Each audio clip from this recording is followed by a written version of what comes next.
Hi there, my name is Deanna and today we are bringing you another nature break here at Formar Nature Preserve and Arboretum. And we are going to talk about this white fluffy stuff that we have all over the ground.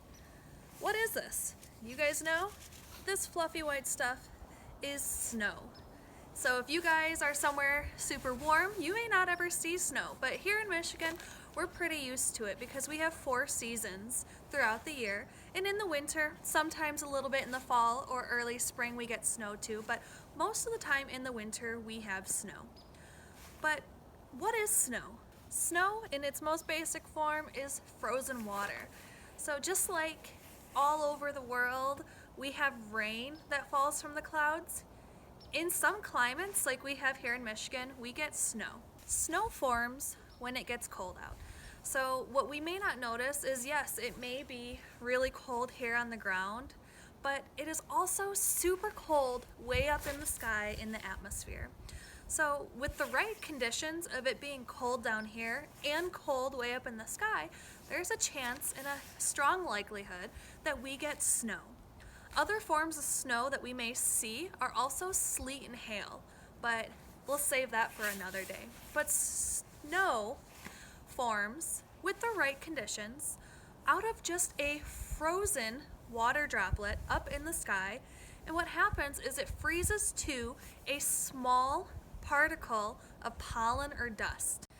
So when that water droplet freezes to that small particle of dust or pollen, it creates an ice crystal.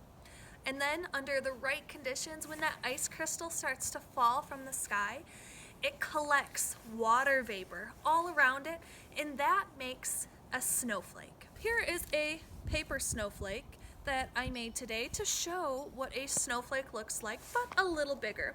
So this snowflake, as you can see, it has 6 sides. 1, 2, 3, 4, 5, 6. And every snowflake that falls from the sky has 6 sides. That ice crystal starts off as a hexagon.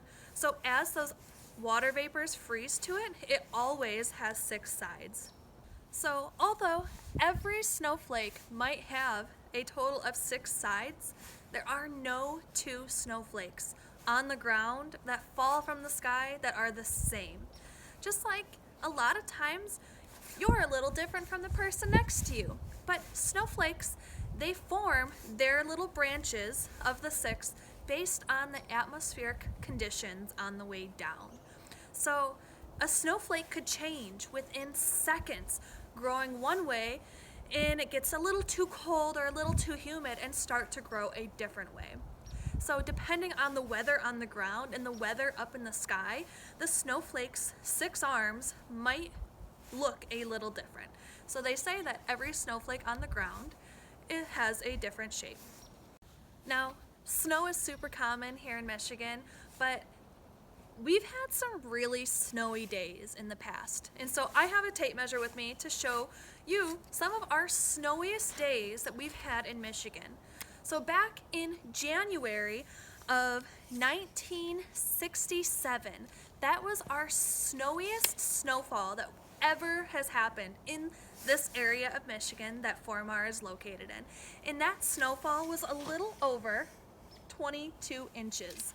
That was just overnight. It was 22 inches. That's crazy. Now, if you take the snow from last night or the night before and the entire winter, you can get the snowfall of an entire season.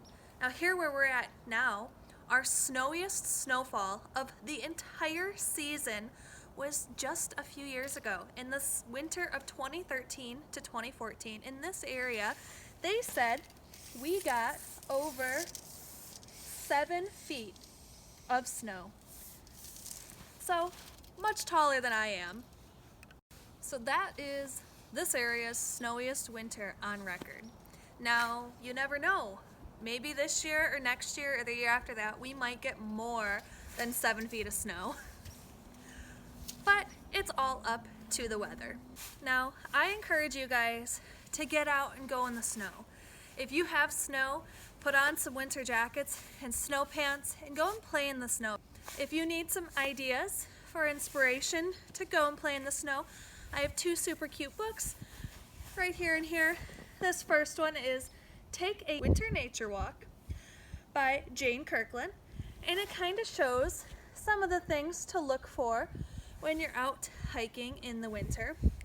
The second one is Snow Play, how to make winter snow forts, slides, and even winter campfires.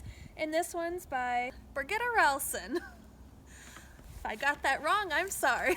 Now, if you want to see some of these books and other books that we have here at Formar, you can come on out when we open our building back up or next winter, and maybe you can rent some of these books and go out and play in the snow that we have here. Thank you guys for joining me. I hope you have a great day. See you on our next nature break. Getaway right away at Genesee County Parks. For more, visit GeneseeCountyParks.org.